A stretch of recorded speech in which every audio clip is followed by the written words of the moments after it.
Welcome back to the Get Off the Treadmill podcast for small business owners and entrepreneurs, where we show you how to build a successful business and to have a life too. We're going to dive into another topic that helps us make more money in less time and to get off the treadmill so we can experience a life of significance. And now, your host and the author of the #1 best-selling business book, Making Money is Killing Your Business, Chuck Blakeman. Hi, and welcome back to the Get Off the Treadmill podcast. I'm Chuck Blakeman, and today we're going to talk about how to never ask for a referral again and get more referrals because you don't. This will be a short podcast. I have a lot of short podcasts, you might notice, because as I've worked with small business owners over the decades, I've found that there are some principles that are so important that they should be pulled out and separated from everything else. I found that there's principles, practices, and tools that are so good and so concise that it just makes sense to pull them out one at a time and play with each one of them, because if we lump them together, you would just get overwhelmed. So we're going to talk about how to never ask for a referral again and get more business as a result. In the last few podcasts, we've been talking all about the mechanics of how to actually be with someone who you would like to see become a customer. First, we talked about how to set an appointment and the importance of figuring that out, the simple process to do that. Then we talked about your walking in commitments, the 4 walking in commitments. And then we went through the 4 buying questions that you would actually ask as you're in a meeting with someone, and how critical it is that we ask these questions to show how much we care and to flip the conversation from what are you selling to, hey, I want to buy. Today, we're going to talk about how to not ask for a referral and at the same time really help the people that you're working with and get referrals by not asking. So let's dive right in. We've got a question that we've developed over the years. It's kind of the don't ask for a referral question that will get you a lot of referrals. We've worked on this question for years, really a decade and a half at least, in massaging exactly what we should say in order to find other customers through the people you already know. One of the problems with referrals is it's very self-centered. It feels that way. It sounds that way. Hey, do you know anybody who might want to do business with me? Because I'm great. And there's so many things wrong with that. We'll parse them out a little bit. But we want to do something completely different. Get yourself out of the center of this thing and get your customer and their friends into the center of it. So here's the question that we've developed over the years. And for the last 6 or 8 years, we haven't changed it. It seems like it works really well for everybody. I'll give you the question, and then we'll break it down and show you why this question works and the psychology behind it. So the question is this.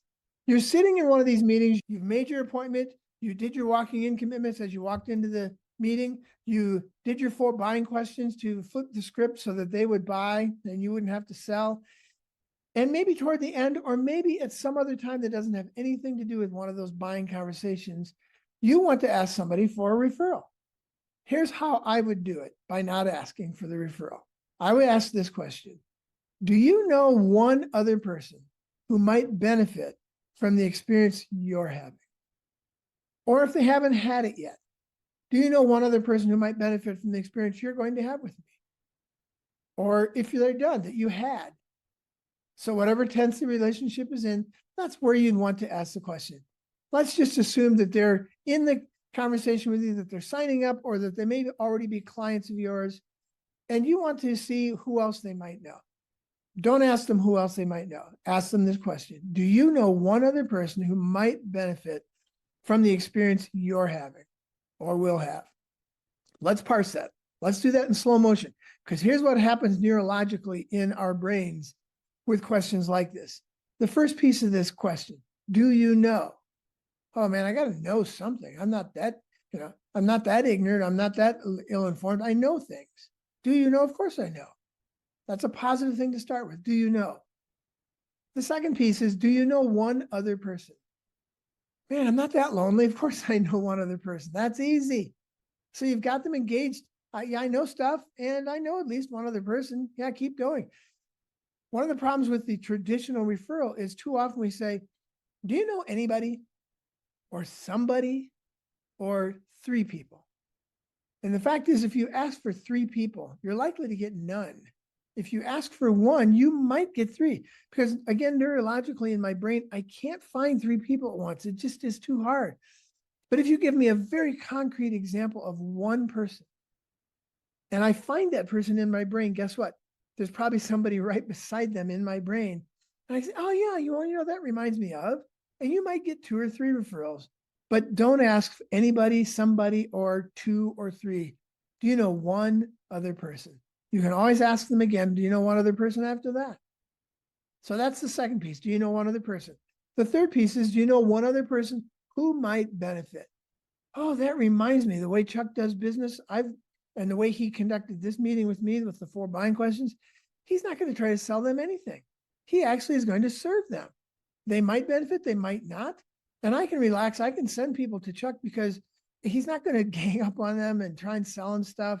They might benefit, they might not. And I'm fully comfortable sending them his way because of the way I experienced Chuck. So that's great. They might benefit. He's going to figure out how to serve them. And if they benefit, he's going to help them get there. And I'm comfortable that if they're not going to benefit, he's going to send them to the person that would be able to serve them. So that's the third piece. Do you know 1 other person who might benefit? The fourth piece is, do you know 1 other person who might benefit from the experience you're having or will have or have had? Do you know 1 other person who might benefit from the experience you're having? And what happens neurologically when they hear that, from the experience you're having? Do you know 1 other person who might benefit from the experience you're having? I'm having a great experience. I'm really comfortable with what Chuck is doing. And it would be crazy of me to not share that with my friends. Of course, I'll share that. I would love others to have the experience I'm having. I don't want to keep that to myself. I want to share that. So that's what's going on in our brains when this happens. Do you know 1 other person who might benefit from the experience you're having? This allows people to think about, how can I help my friends, rather than how do I give Chuck a referral? That's not what I'm asking. I'm asking, hey, if this is working for you, do you know anybody else that you would want to share this with, who would benefit from the experience you're having? That puts us in a different place than me trying to sell stuff. So you can see how this is kind of the anti-referral question. I'm not asking you to give me somebody. Do you know 3 people, anybody, somebody who I could talk to about my stuff? It's about me and my products. No, let's do it the other way around. Do you know 1 other person who might benefit from the experience you're having? One woman I asked this question of, who had been working with me for a month or 2, said, Chuck, you're so easy to refer to. And I was curious, why am I so easy to refer to? And she said, because you're not going to sell anybody anything. You're just going to find out what they need. And if what they need matches what you have to offer, you'll offer that to them, but you won't sell it to them. And if it doesn't fit them, I'm comfortable that you'll send them to somebody that would actually benefit them. So it's a really easy referral because you're going to treat them just like you treated me. So that's the question. Let's memorize that question. I encourage you to do that. 20 or 30 years ago, when I was learning things from other people, I would instantly always try to adapt it and make it my own right away. Well, that's great, but let me come up with half that question and I'll come up with the other. I learned actually that it was much more beneficial. I learned more, and I actually got more creative about how to change things I learned from other people by not changing them to begin with, but running them exactly like I learned them, because they had worked on them for a while. It was their experience. And I just learned that if I just use what they taught me to begin with, that will lead me to however I might want to adapt it for myself. You might find yourself coming up with a very different question, adapting this a little bit, or just staying with it. I would encourage you to memorize this question and use it with people you are wanting to get a referral from and see how it works. So let's address when we should ask for a referral. There's at least 3 times that you should ask for a referral. One would be the first time you work with somebody, first time you meet with somebody, while they're buying from you, as they're handing you the application. That's a great time to ask for a referral. A lot of times we back off and I'd say, well, I just want to get through this and I don't want to pressure them. Again, you're not pressuring them. You're just asking them if they know somebody else they might want to help. That's all you're asking.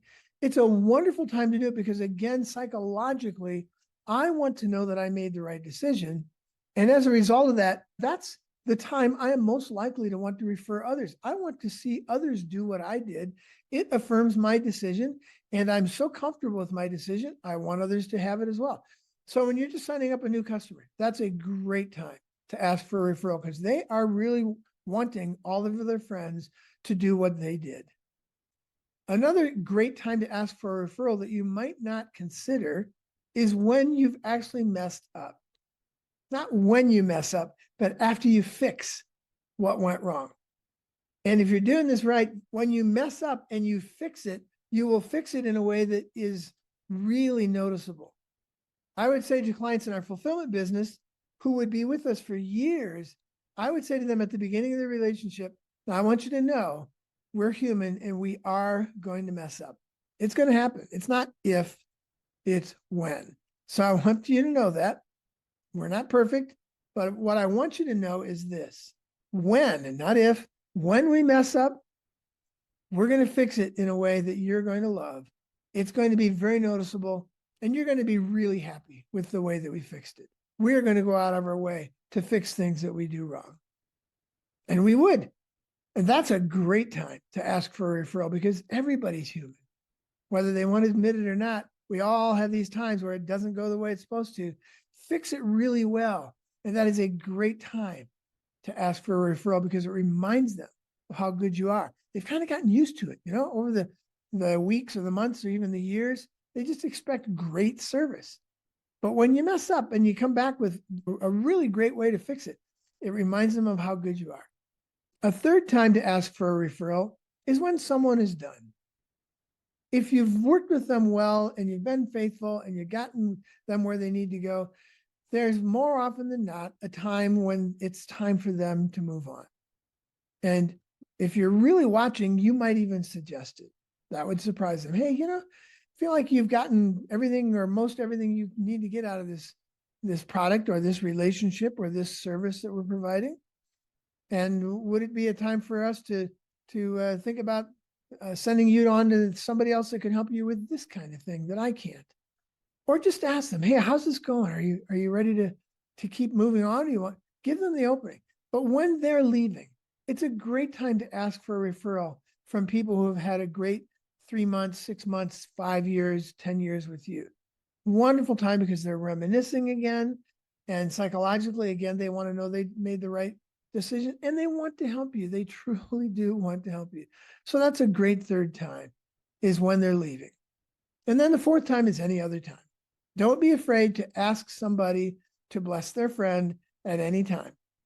Whenever it comes up, don't force it, obviously, but too often we're afraid to ask because, again, the way that we're asking is help me, make me more successful, give me people, give me your people, trust me with your people.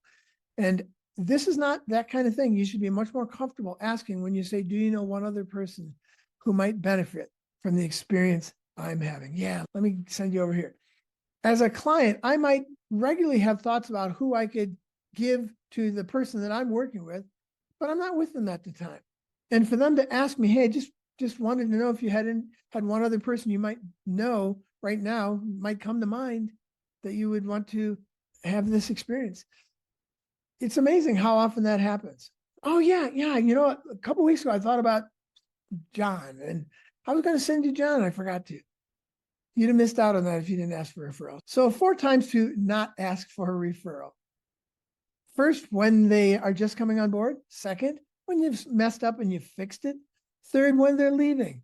And fourth, any other time. Don't be afraid to ask them to help their friends. You don't ask for a referral, you just ask them to help their friends. Remind them of how well it's going and ask them if they know one other person who might benefit from the experience you're having. I guarantee you this will work so much better than the traditional referral question, and you will get more people from it because you have done it this way. I'll see you in the next podcast. Thanks. That wraps up another episode of the Get Off the Treadmill podcast. If you found this podcast helpful, please subscribe and hit the like button to ensure you are receiving the latest tools you need to grow your business and to get off the treadmill. If you want more information on the 3 to 5 Club, the Crankset Group, or to book Chuck as a business advisor, speaker, or workshop leader, you can contact us at grow@cranksetgroup.com. Until next time, have a great week.